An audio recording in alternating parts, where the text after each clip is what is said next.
office. I'm in my office, so I had to stop that. Welcome to the Rotary Club of Beaumont, the 72nd club founded in the world, where our members serve to change lives. It says here, those on Zoom are asked to please mute your microphones. We're all on Zoom, so please mute your microphones.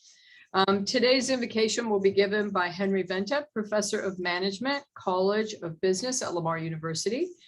He will be followed by Tish Cornell, Vice President of Marketing, Common Sense Credit Union, leading us in the pledges. Henry? Hi there. I'm delighted to be here today because, as usual, I'm on Zoom. I'm hardly ever there at the club, so today I don't feel like a second-class citizen. I feel like I've moved up to first class. Anyway, please pray with me. As we gather here today as members of Rotary, we pray that we are ever mindful of opportunities to render our service to fellow citizens and to our community. Keeping in mind always the enduring values of life, exerting our efforts in those areas and on those things upon which future generations can build with confidence. Let us continue to strive to make a better world. Amen. And Tish? If everyone will join me in saying the pledge to our flag, United States flag. I pledge allegiance to the flag of the United States of America and to the republic for which it stands, one nation, under God, indivisible, with liberty and justice for all. And now the Texas pledge. Honor the Texas flag. I pledge allegiance to thee, Texas, one state under God, one and indivisible. Thank you, Tish. Thank you. Let's move on to our committee announcements. And I know you're on mute, but you can give a big but quiet applause for Pat Anderson, the chair of the Show Your Colors Flag Project, and all the volunteers who delivered flags Tuesday morning for Flag Day. So a silent applause for all of them. Pat is now trying to get the team together for July 4th delivery. So if you're able to help him, please send him a message in the chat box right now today, or you can give him a call. And just a not so secret, July 4th happens to be Pat Anderson's birthday. So we want to get him a special birthday treat by having a good, big, strong, solid team of people that sign up quickly and help make the day super special for Pat.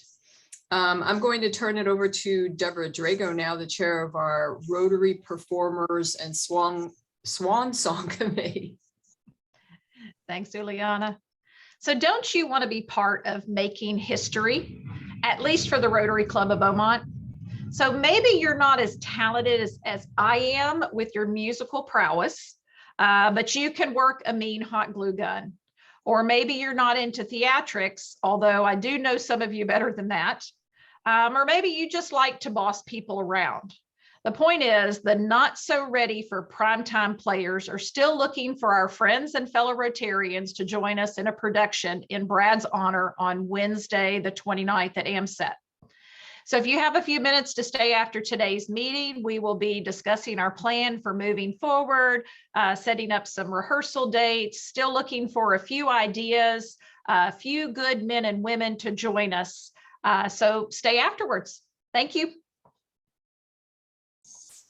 Thank you, Deborah.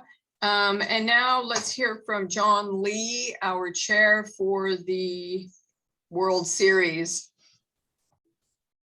Well, we've had a few more people sign up, but we could still use about 15 people for each session. So if you got your Rotarygram on Monday, please go in, click on the Sign Up Genius and go ahead and sign up. Don't be afraid to sign up for all 3 sessions. That will be fine. But go ahead and get in there.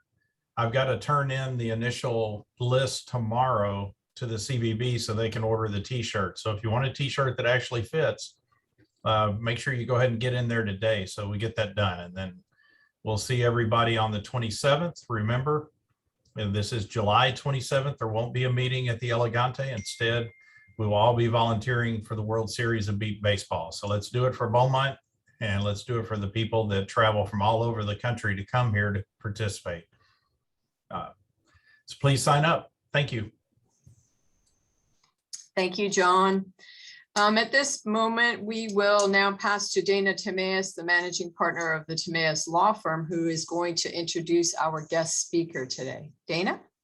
Sure. Kelly Drinnen is a real educator, one of these people that really teaches people real stuff. She got a bachelor's degree in Spanish from James Madison University. She spent 2 years as a 4th grade teacher in South Houston, and she spent the rest of her many years teaching informal science education. And because she loves the ocean and wildlife and outdoors in general, and sea in particular, she's focused on marine science. She's worked in education positions at Moody Gardens, at SeaWorld, and now with the Flower Gardens Bank's National Marine Sanctuary. She joined them in August of 2004 and is their education and outreach specialist. She's the one that's responsible for developing and revising and maintaining all their communication systems and tools where they share information with the public. So you got the lady here now. If you couldn't find it on the website, ask her when the presentation is over, because what she does, in addition to doing all of the rest of that, is conducting workshops and presentations like what she's up here for today. Kelly's a certified scuba diver. She spent a little bit of time on the flower gardens. She goes out there every now and then and helps them with research and monitoring activities. And she's a lot more enthusiastic than I am about everything under the sun, if that's possible. So let's all welcome Kelly Drinnen. Thank you, Dana. Appreciate it. So good to be here. We planned this a long time ago, and I've been looking forward to it. This is my first Rotary online presentation, although I've presented to local Rotaries many times in the past. Welcome, everyone. I'm here today to talk to you about the coral reefs of Texas and Louisiana. So let's get started. I guess I should probably start sharing my screen. That would help, huh? I'm looking at it, so I was feeling like you guys were too. Let's see here. There we go.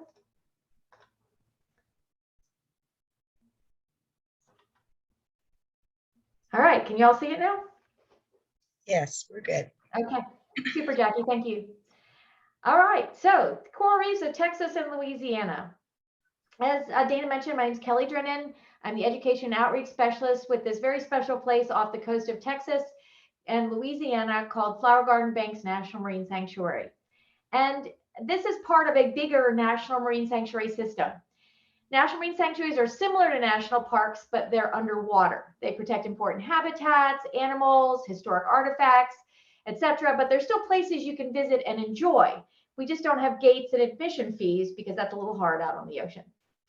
Flower Garden Bank's National Marine Sanctuary is the only sanctuary located in the Gulf of Mexico, and it's home to beautiful, thriving coral reefs over 100 miles offshore. There's a coral reef where, most people say? Well, let's take a look. The yellow box in this inset map right here is shows the location of the sanctuary in relation to Texas and Louisiana. It started out being kind of just below the Texas-Louisiana border, and then it's spread out eastward in the last couple years. The main map shows a closer view of all the separate pieces that make up the sanctuary, a total of 17 different banks. And these banks lie anywhere from 80 to 125 miles offshore, depending at their shortest distance to the coast. The coast curves, the banks kind of move along the edge of the continental shelf. So it varies a little bit, but the closest one is 80 miles, the furthest one 125. And that's measuring right to like the middle of the banks. These are a chain of protected habitats for ecologically and economically important species across the northwestern Gulf of Mexico. And the connections between these banks are obvious on this map. As you can see, geological formations that kind of lend one running into the next through ridges and troughs and things. And you can see also, as we explore, that there are biological connections between these places. When the sanctuary was first designated in January of 1992, it consisted of just two banks, East Flower Garden Bank and West Flower Garden Bank. The coral reefs I mentioned earlier are found on top of these banks and were the reason for the original designation. In 1996, Stetson Bank was added to the sanctuary by an act of Congress, and the top of this bank has what we call a coral community. And then in January 2021, as I said just a short time ago, the remaining reefs and banks were added to the sanctuary to protect additional coral communities and a variety of mesophotic or low light habitats. And this expansion process is something that took over 15 years. We started working on this shortly after I started working with the sanctuary, and we had our first conversations about it in 2005, and it has progressed very slowly since then. But part of that reason is it's a very public process. And so there's a lot of community input opportunities along the way and revisions made in the plans based on all that community input.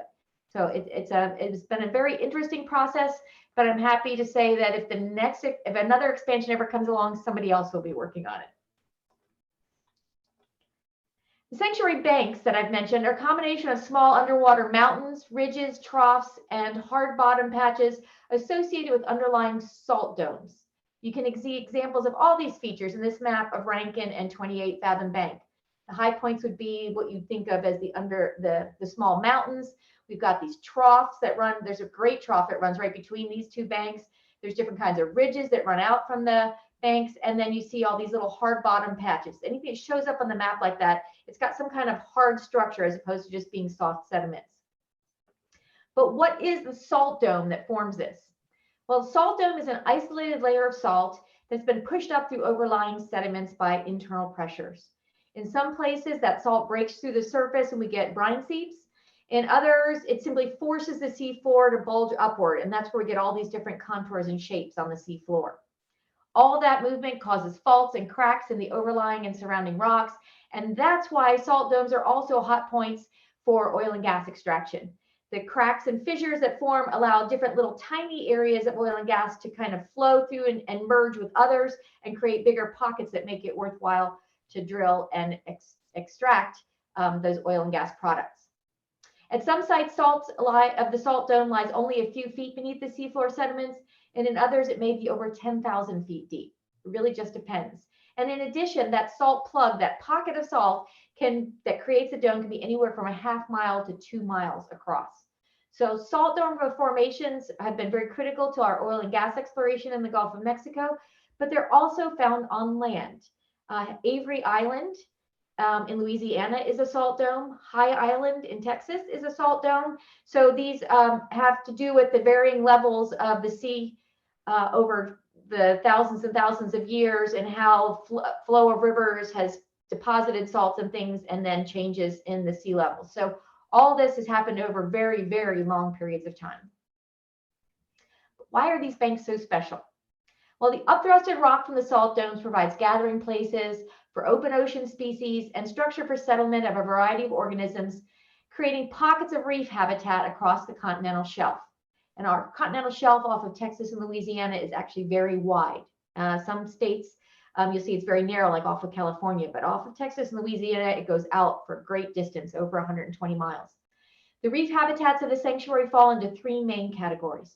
We have what we call the coral reefs, which are what you think of typically as coral reefs, coral communities, and mesophotic habitats. And I'm going to describe all these in further detail for you. So let's start with coral reefs. The coral reefs at East and West Flower Garden Banks were the original reason for sanctuary designation, as I mentioned earlier. These are the northernmost coral reefs in the Gulf of Mexico, and this is what they look like. Massive amounts of coral as far as the eye can see, and dominated by species of brain and star corals, many of which are now considered threatened species. So the fact that we have a lot of something that is considered threatened everywhere else is pretty significant. The reefs here start deeper than most coral reefs. They're approximately 55 to 60 feet underwater. And you get a feel for the depth from this photo. This is our vessel floating up at the surface. That's a diver on the way down to the reef. And then the reef below the top of the reef is about, like I said, 60 or so feet underwater. The sandy area, the shallowest sandy areas we have are about 80 feet underwater. So that gives you an idea. And the water is really this clear out there. I know it's hard to believe if you've ever been to the coast in Galveston. I'm not sure what the water looks like closer up to Beaumont, but I'm guessing it's not as crystal clear and blue as this. These are the healthiest coral reefs in the greater Caribbean and Gulf of Mexico region, with over 52% coral cover. That's as much as 5 times the amount of hard coral you're going to find at other reefs throughout the region. And as you can see in these images, the coral formations have literally piled up on one another over thousands of years. From some sand flats, you can see reef formations rising up 15 to 20 feet, and that's what's known as high profile reef. And although everything here may look like dead rock, the top layer of it is alive. That's how corals function. Each coral animal is made up of many small interconnected polyps, and that's what you see in the picture on the bottom right. Each one of these would be considered a polyp, and they're all connected. Their tissues in between are all connected. And they form a thin layer over the top of a skeleton that they build underneath of themselves, a calcium carbonate skeleton. So they are perched on top of their skeleton instead of having an internal skeleton the way that we do. You can see the polyps look like they're soft and squishy. They're actually like miniature sea anemones, and they're in the same family as sea anemones. And their soft tubular bodies have a mouth at the top, and it's surrounded by a ring of tentacles. And in reef-building corals, these tentacles are in multiples of 6. The color of these corals does not come from the coral itself. It comes from symbiotic algae called zooxanthellae that live inside their tissues. And that's that orangey green color you see in this particular photo. The colors can vary from one coral to the next, and even between different corals of the same species. Really just depends on the amount of coral of the algae and what colors that gives them a slight color variation. So when you look at these corals here, you're seeing this brownish orange color, lighter tan colors, a little bit greenish down here. You're seeing the color of the algae that are occupying these polyps and giving them the color. And all of that on the surface is alive, even though it looks like rock. There's also a coral reef at McGrail Bank, one of the newer additions to the sanctuary, and one of the reasons we chose to add that to the sanctuary. The coral reef here is deeper. It starts about 144 feet underwater, and it's not quite as well studied or as extensive as the ones at East and West Flower Garden Bank. It also has a unique feature in that it is dominated by something called blushing star coral, the one you see on the right and on the top left. This is a species not found in large quantities anywhere else, and yet it's the dominant species here at McGrail Bank, and some of the formations are very large. It's called blushing star coral because the tentacles on these polyps are very darkish red color, and when they pull in and hide inside the skeleton, it looks like a reverse blush, actually. So when they're pulled in, the coral is a paler color, and then when they put their tentacles out, and that would be each of these little spots you see across the colony here, it actually gets darker, so it looks like it's blushing. It turns a redder color. The bottom left photo, you're seeing some brain coral and another kind of star coral. Together, all of these reefs provide habitat for a variety of Caribbean species. And we don't have as much biodiversity as the rest of the Caribbean, but what we have here is a balanced subset of the species you're going to find in all those other areas. And in fact, the coral reefs of the Flower Garden Banks are a very popular dive destination due to the very high coral cover and the wonderful wildlife that live there. So let's take a look at some of those creatures. And you'll notice how far we really are from these other reefs. And this is why we have a smaller diversity here. Not as many things found their way all the way up to the northern Gulf of Mexico. Let's start with invertebrates. Squishy, spiny, spirally. Those are the adjectives you can use to describe.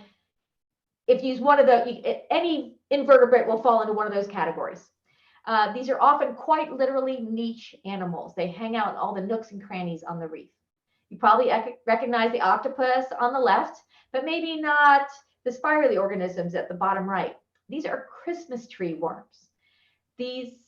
Yes, they're worms. Yes, they're beautiful and colorful and something we never expect when we think of the worms we see on land, earthworms, right?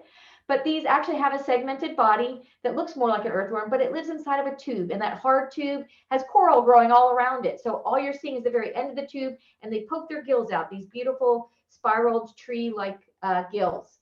Each pair of gills you see here belongs to one worm. So in this particular photo, in the front of the photo, we have one worm here that has orange gills, one that has yellow gills, a little reddish tint, and another one here that has white and yellow gills. We also see blue, green, purple, red. I mean, you just can't even imagine the different colors these things come in. But they're amazing creatures. And in fact, if they feel threatened, they will actually pull completely inside the tube. You see the little tree there, and then a swoosh of water nearby, even from just a diver swimming nearby, can startle them, and they'll go right down inside, and they'll tuck in and stay safe until they feel the coast is clear, and then they'll gradually re-expand and put those tentacles back out. And they feed with those gills, as well as collect oxygen from the seawater. And last but not least, the top creatures here are our long-spined sea urchins. These are very important grazers on the reef, as they help keep the algae in check so that the coral can dominate. And of course, tropical reefs, we have tropical fish, right? Beautiful colors are what you expect, and you see that in the angelfish here, the parrotfish below, and the little tiny damselfish at the bottom left. We also get more oddly shaped fish like the pufferfish you see here. And then I'd like to really point out the top right here. This fish here is definitely an odd shape. It's actually a triangle if you see it head on. It actually is a member of the boxfish family, and they actually have hard sides. So they have a hard angled sides and a flat, hard bottom, and then their little fins stick out from that, and they swim. They almost look like they're hovering. They just kind of flutter their fins and move around. They don't waggle their tails quite as much in moving as some of the other fish species do. This particular guy is called a golden smooth trunkfish, and it's just about unique to the flower garden banks. It's only been reported one other area of the world, that's down near the Bay Islands of Honduras. The normal smooth trunkfish is black with white spots, but we get the black ones and we get the gold ones at the flower garden banks. And we believe, again, this is related to that isolated nature of our reefs, that they're not getting a lot of genetic mixing with others from other areas. And so whatever that golden color was in their system, because it's already in their fins a little bit, got concentrated in a few of them over time, and we see these all gold ones out there. So it's pretty cool. You don't see them a lot, so it's really fun when you do get to see one.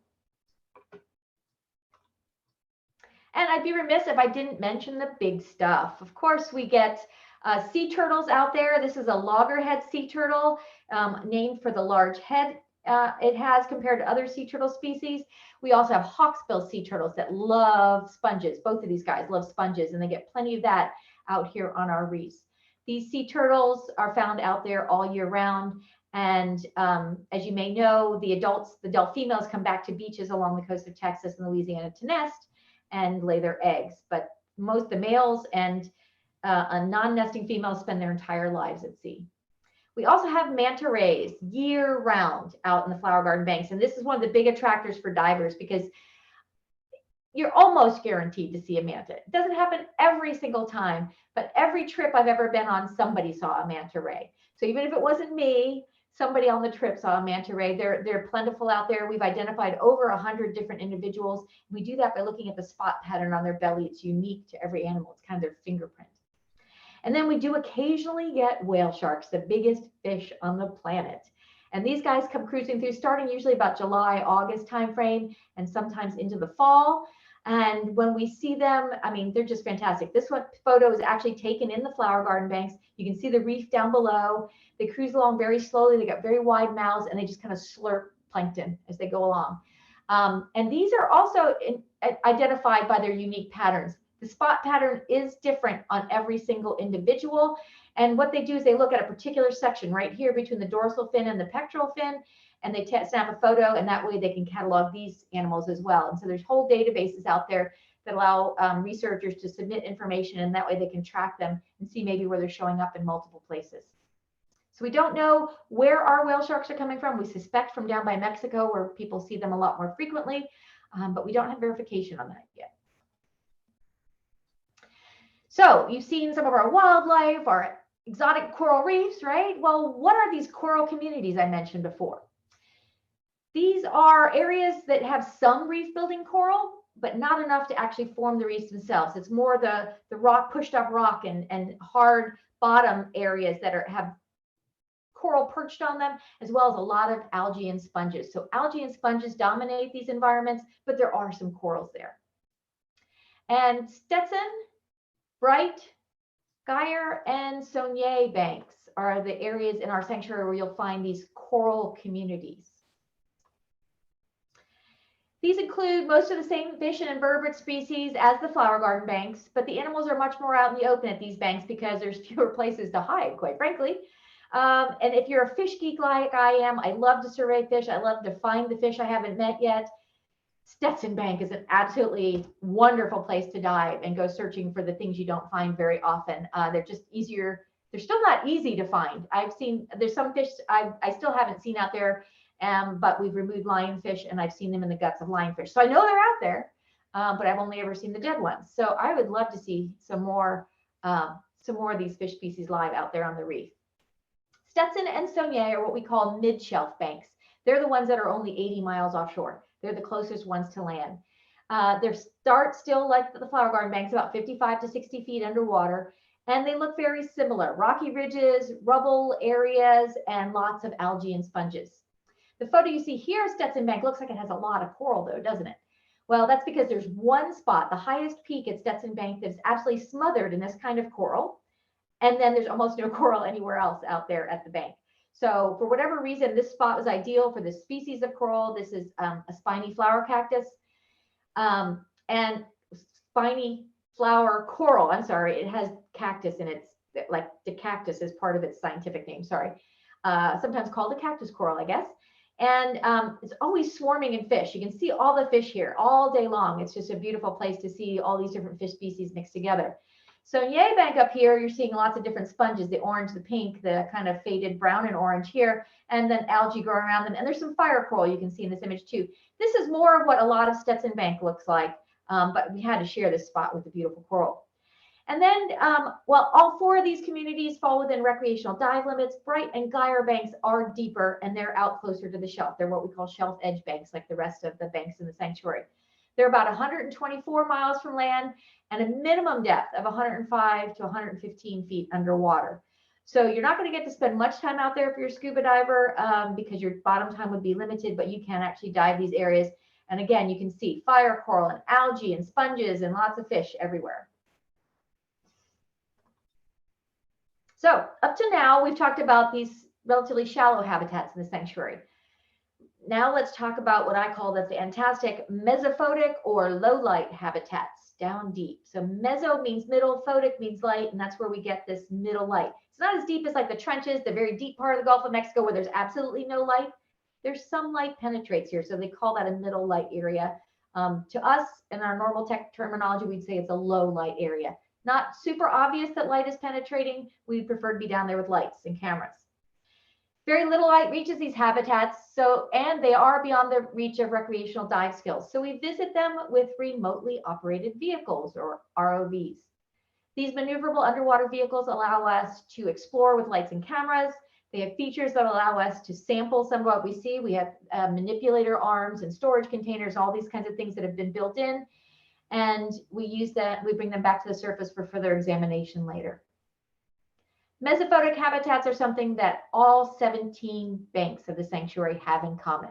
So while we have coral reefs on top of East and West Flower Garden Bank and coral communities on top of 4 other banks, and we also have coral reefs at McGrail, when you get past those well-lit zones, you get into what we call mesophotic habitats at all of these banks. Bushy black corals, flexible octocorals, while structurally different from reef building corals, provide great habitat for animals at mesophotic depths.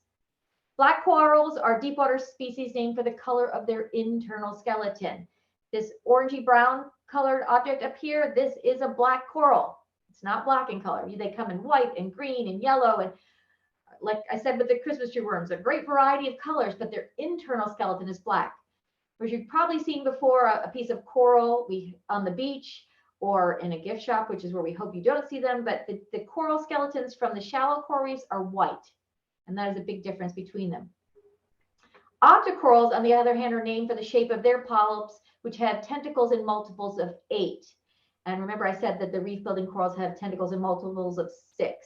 The black corals also have the multiples of 6, but these octocorals that form like sea fans, like you see top left and at the bottom here, also come in a variety of colors. They have very flexible skeleton, which the black corals also do. And between them, they're just these moving, kind of swaying with the currents and down in these deeper areas. But lots of things hide in them. You can see basket stars bundled up in the top left here. We can see brittle stars twined in between here, and some of the same things hiding in the black coral up at the top right. We don't know as much about these deep corals and the creatures that live in them as we do about the shallow water species. We just have to be honest about that. We haven't been exploring them as long. This has been more of the last 10, 15 years of starting to explore these areas as the ROV technology became affordable and usable by people like us, as opposed to people with super technical backgrounds. But we continue to explore and learn. And this is how we decided that these areas that were added to the sanctuary were important habitat that needed to be protected. And as we go, we also build species catalogs. Sometimes we're even finding new species. In the past 15 years, researchers have identified new shrimp, new lobster, and new black coral species in these areas. And many of the mesophotic reefs we've seen are covered in crustose forms of algae. These are plants rather than animals that are creating a calcified structure. These pictures show different versions of that. Some form leafy, almost leafy structure that almost look like corals, like you see in the bottom right image here. This particular area of leafy crustose algae was just spotted in 2019 for the first time at East Flower Garden Bank. We've been exploring East Flower Garden Bank since the 1960s and 70s, and we've never spotted this area before. So really cool. And they collected samples, and the scientists studying them say this is quite possibly a new species. Other algae form nodules that look like rocks, like you see in these other two images. Some of these are created entirely of crustose algae, while others form by algae encrusting over other items in many cases. They also provide habitat for, you see algae growing here, leafy algae is growing here, and there's a black corals growing in the background of this photo. You can see it's great habitat for fish still. A lot of these same tropical fish live here. Samples of these algae continue to teach us new things about mesophotic habitats, things we never even dreamed of before. And in addition to reef habitats, some of our banks also have interesting geologic features that you don't find very often. Yes, that's a volcano, and we'll talk about that in a moment. Features I'd like to point out to you are found at Horseshoe, East Flower Garden, and Alderdice Banks. Horseshoe Bank is the place that has mud volcanoes. So not true volcanoes, no lava here, but volcanoes formed by methane gas blurping up through soft sediments. So the cone on this particular volcano here is about 100 feet high off the bottom of the seafloor. Yeah, just a pile of mud, but it's created by the gas coming up. So what you see here in this puff trail here, that's the gas bubble that came out right at the very top. And you see, because the sediment is so lightweight, it kind of followed up with the gas bubble as it escaped, and it kind of adhered and kind of and then it falls down to the side. And we believe that's how these mud volcanoes formed over all these years. Just this constant gas coming up and then sediment settling out. Gas coming up, sediment settling out. We believe it's methane gas, but nobody's actually checked at this point, but it would make sense with all the other gas heaps we have throughout the Gulf. So there's not a lot of these mud volcanoes, but they're big enough that they show up on mapping. So they show up as big bumps on the seafloor as well. At East Flower Garden Bank, we have a brine seep. There's two photos here. The white stuff you see on the bottom are bacterial mats, and that's the only thing that can grow in this seep area. The seep is super salty water seeping out from the salt pocket underneath the salt dome itself. The water is very dense. It's so much saltier than seawater that it settles down to the bottom, and it forms an underwater lake about 10 inches deep. Some people call it Gollum's Lake out of Tolkien's books. The density difference is so distinct that you can actually see it. Now take a look at this picture on the right. We took this picture with an ROV. So it's a camera that's already underwater, and you see that it looks like the surface of a puddle, right? It's ruffled by the motors on the ROV moving, you know, because there's little propellers that are moving. So the surface of the puddle is ruffled. You're looking at a puddle underwater. I just think that's fascinating. So you can see it's not very deep. And then in the areas where we weren't disturbing it, you can actually clearly see the bacterial mats that are living in that area. So fish don't live in this area. They dip in and back out again, but they can't actually live in that super salty water. It's over 120 parts per thousand, whereas natural seawater is about 35 parts per thousand. And then the top right photo, rather than gas or salt seeping up to the seafloor, they've had volcanic rock emerge from the seafloor. This basalt is 77 million years old, and it's the oldest known rock on the continental shelf in the Gulf of Mexico. Basalt comes from volcanic activity. There's none known in this part of the Gulf of Mexico, so this stuff came from way down deep and has gradually migrated its way up through the seafloor, and that was one of the unique features we chose to protect Alderdice Bank for. there is so much more I could probably tell you about the sanctuary. I can go on for hours, and I'm sure you believe that. But our time today is limited. So let me just point you to some resources so you can continue learning about this once I'm gone. We have a robust and informative website with information about the sanctuary, coral, invasive species, as well as lots of free educational resources. Please check it out if you're planning to visit the sanctuary, if you want to know how to get involved with the sanctuary. Lots of different options out there on our website and lots of beautiful photographs. And if you're interested in keeping up with the latest activities and news from the sanctuary, we invite you to sign up for our Sanctuary Updates email list. You can do this from the news section of our website, and you can also follow along with us on social media, on Facebook and Twitter, and as of today, on Instagram. So we haven't posted anything to Instagram yet. We got our account up and running as of today. So be looking for us on Instagram in the very near future. And with that, I would just like to say, I hope you've really enjoyed learning about this new place today. It's not new to nature. It's just new to a lot of people. It's a hidden gem out there in the Gulf of Mexico. And it's a truly marvelous place that we've chosen to protect because of its ecological and economical importance. And now it's up to all of us to make sure it stays that way. What we do here on land, what we do every day makes a difference to what happens in our oceans. Thank you. Wow, Kelly, thank you so much. That was, I don't know about everybody else, but I thought that was an amazing presentation. And the photograph of the lake underwater that's like blows your mind before you explained it and I saw it, I was thinking, what is that? That looks like that was amazing. Thank you so much. We do have a little bit of time. So if anybody has any questions, you can either write them in the chat, or you can do the little hands up thing that you have somewhere in your viewing box. I think you can have or you can just wave your hands at me eagerly and I'll maybe notice you. Or just unmute and just ask a question, any questions? Yeah. Hey, Any Kelly. questions? Kelly, I'd like to ask one to, have you experienced some of the bleaching that they've seen in other coral reefs? Yes, we have experienced bleaching.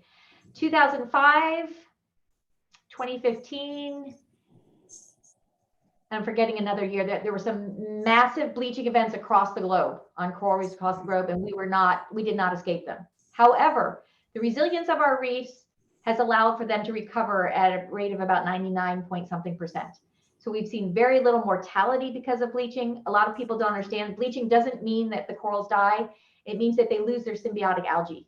And what's happening is when they lose their color, you're seeing through the clear polyps to the white skeleton beneath, and it looks bleached. That's that white appearance because their skeletons are white.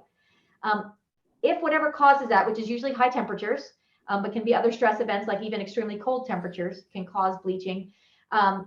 If the conditions correct themselves soon enough, they'll take new algae in. There's always some residual algae left, and those will continue to repopulate once they feel like they're healthy enough again and the situation's corrected. But our corals have been recovering.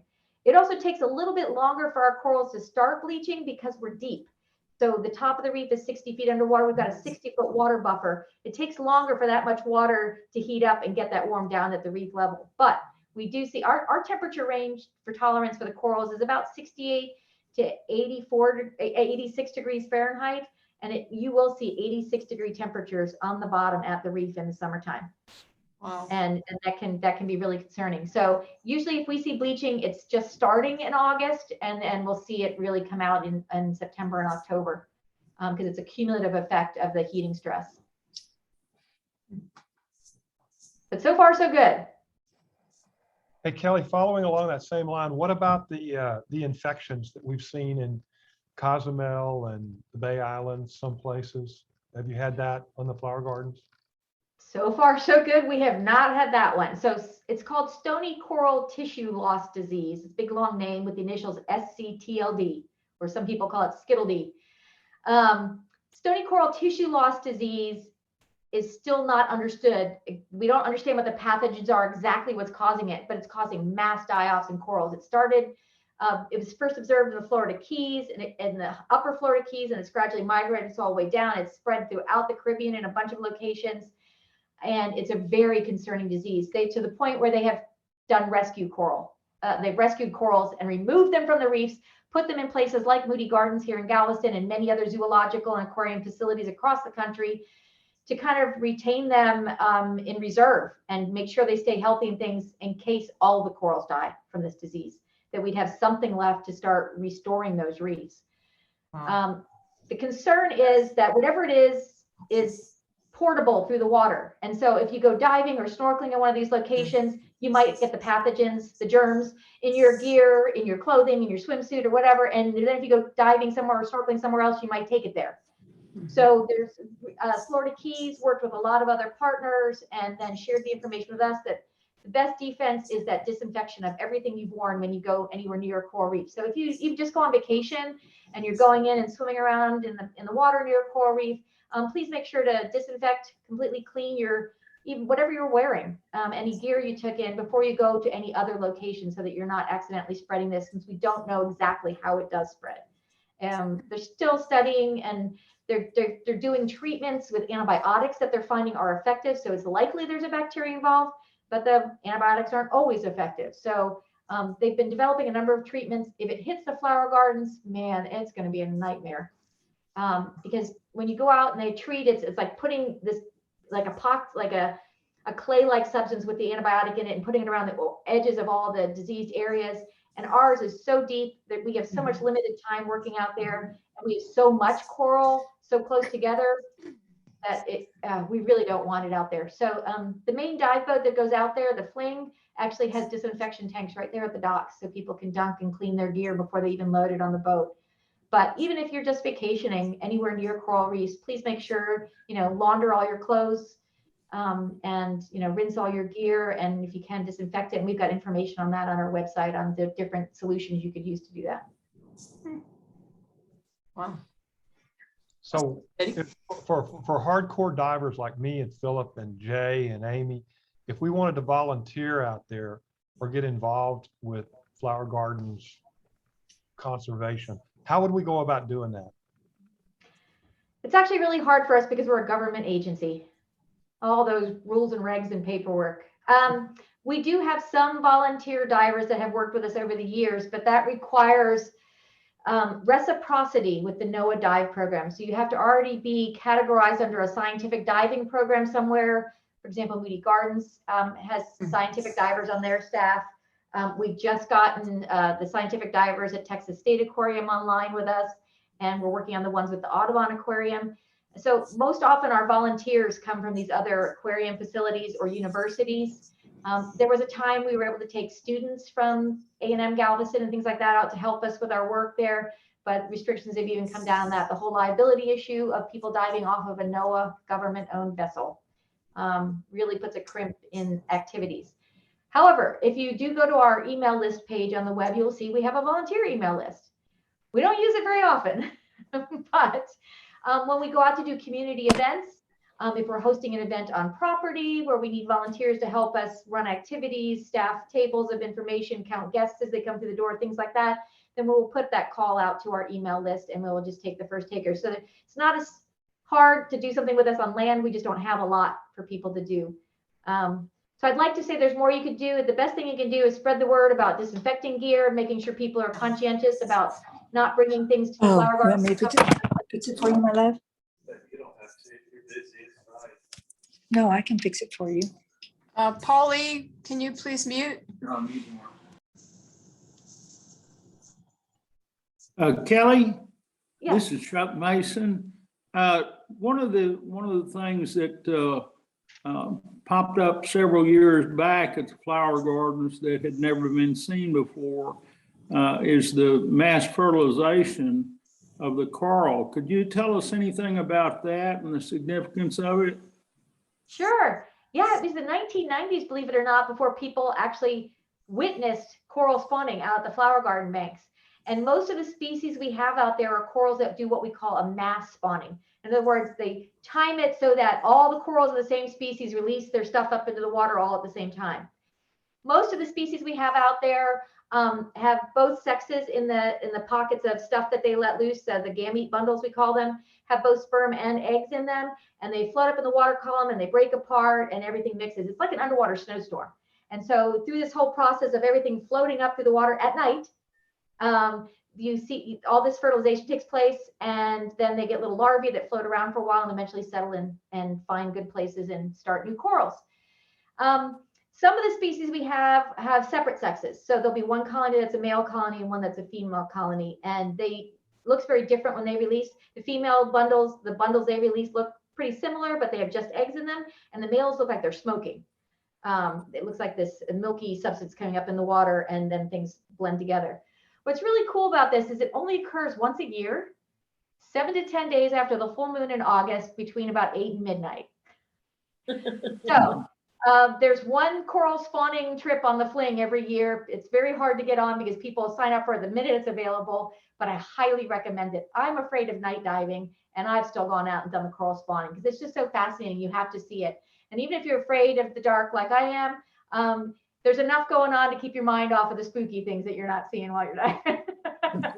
So at least for 3 out of the 4 nights, I was appeased by just so absorbed in what I was seeing that I stopped worrying about things. The 4th night, I was like, okay, I've seen it. I got to go back on the boat now. But it's really phenomenal. It really is like an underwater snowstorm. Every once in a while, if the full moon is really early in August, then we'll also see a spawning during the full moon in September. And we're thinking this year there might be a separate little spawn in September. And then it's not usually quite as much stuff because it's a split spawn.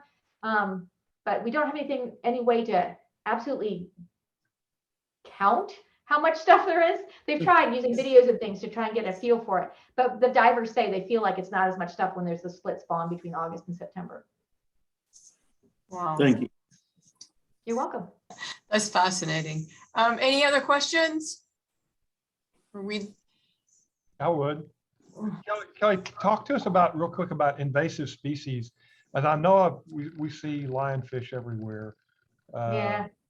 They're difficult to control, and the flower gardens and all this multi-banks, you really can't kill them because you don't have the constant diving like you do in other reefs. So because we don't have the constant diving opportunities, we had to resort to something other than the derbies and things they do in Florida and Bahamas and Cozumel and all those things. So we have something we call the Lionfish Invitational.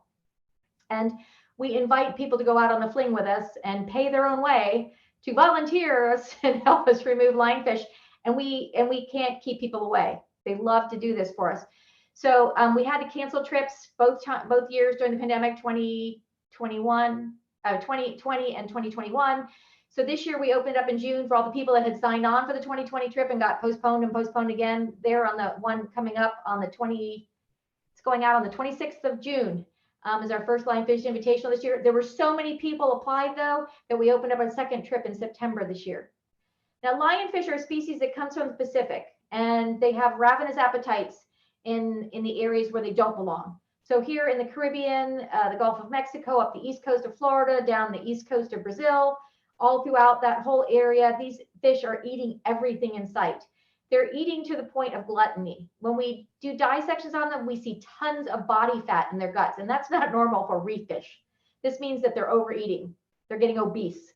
Anything that fits in their mouth, they just vacuum it in, and nothing recognizes them as a predator. So they don't try to get out of the way because they don't even know what it is, and sometimes it's too late. So what we do with all the fish that we remove from the sanctuary, even though we can only do it a couple times a year at best, is we dissect them and we look at their gut contents so we can see what species are being most affected.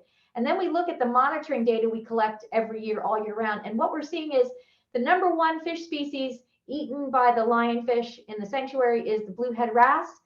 And the #1 species that we still have in quantity out in the sanctuary is the bluehead wrasse. We've not seen any drop in their numbers. That is probably the result of us having a healthy reef system. The resilience of our reef is showing that the species being most often eaten are not decreasing in numbers so far out there. And the problem on most other reefs is that they're already degraded to some extent because of coastal runoff, because of too many visitors, because of overfishing. All these different things keep reefs from being resilient. And so when a threat like a lionfish comes along that is so dominating, it just decimates the area. And so we're not seeing that problem at the flower garden banks, although we do see a lot of lionfish. The good news was the last trip we went out in 2018, it was the fewest lionfish we'd ever collected on our Lionfish Invitational. we had trouble finding them. And we're like, wow, this is great. Now, people tell us now that they've been out in these 2 years that we weren't out there. They're seeing plenty of them. So we should have a pretty good trip coming up in June. We're removing them as we can because it helps us with the science aspect of things, helps us understand more about how they're acting on the reef. We've also found that the oldest known lionfish anywhere that's been looked at, they look at the ear bones, came from the flower gardens. And we thought, the first lionfish was seen in the flower gardens in 2011, and the age of this fish said it was there before then. So yeah, they're sneaky little devils that can be found as deep as 1,000 feet. They have a high temperature tolerance. They have high habitat tolerance for all different kinds of places. So they're definitely a threat. That's another thing people should do, is never release anything that didn't come from where you are. Don't release your fish in a pond. Don't release your fish in the ocean. Don't release pets of any kind anywhere. Okay. Well, Kelly, thank you so much. I think the this last section about the lionfish got Mary's cat very excited. Cat is really into the whole concept of lionfish because he got very excited. They are very tasty. Oh, well, there you go. Kelly, thank you so much for speaking to our club today. We really enjoyed it. And in your honor, we're going to make a donation to the Rotary Foundation in the area of supporting the environment as a thank you to you. Oh, wonderful. Thank you. Thank you. So looking ahead, a couple of announcements. Next week, we will be back at the Elegante, and our speaker will be Matt Quinn, who is the first assistant U.S. attorney for the Eastern District of Texas. And he'll be sharing information about the important work of that government office with us. Invoices for July 2022, June 2023 were sent out last week, and make sure to please submit your payment before the 1st of July, because we really need to have accurate membership lists when Rotary International comes calling for the invoices that the club owes for your individual dues. So we still have to pay for you, even if you didn't pay for you. So please remember to get your dues in. The committee planning the Toast and Swan Song event on June 29th is going to stay on this call. So after we adjourn. So if you want to be involved in it, just stay on and don't leave the meeting. Remember to call birthday boy Pat Anderson and volunteer with the Show Your Colors Flag Project July 4th. And remember to sign up to help with the Beat Baseball on July 27th, and do it by tomorrow if you want to get a t-shirt that's going to fit you. So thank you all for attending today, and let's unmute if you want and save the four-way test with me of the things that we think, say, or do. First, Is it the truth? Second, Is it fair? Is it fair at all? Fair to all concerned? third, Will it build Will it goodwill build and better goodwill and friendships? better friendships, and fourth, Will it be beneficial to all beneficial concerned? to all to all concerned. concerned. Have a great week and serve to change lives. Uh-huh. Bye, everyone. Bye, everyone. Liana, everybody have a good day. If we want to help with the swan song, we stay on. Yeah, stay on if you want to get involved in Swan Song.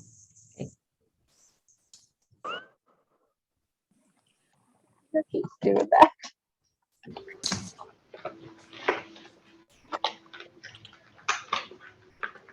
Thank you, Jackie. Carolyn, ever doing what? And want to go to the Caribbean, we do have a house. And love Okay. to stay at it. Now, Mary Poole's cat was hilarious. I just want to say that. so much, Okay. but You're saying schedule 40 super expensive right now. Excuse me? I guess we're trying to. Okay, if you're staying on for Swan Song Committee, stay on. If you're not, please either mute or we so we know who's actually staying. right at quarter mile, other Hey, 600 or 700 feet between our. was that cursing? Hope not. Yeah, you were cursing, Deborah, so you might Sorry. want to mute. He has been there for It'd be years.